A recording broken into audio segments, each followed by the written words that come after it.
Welcome, here I've got Honor 7X and let me show you how to activate camera voice control at this device.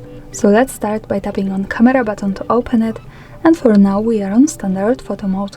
Here let's just slide to the right to open camera settings, and now in capture category we can find audio control option, so let's pick it to the side from the right to turn it on or turn it off as we need.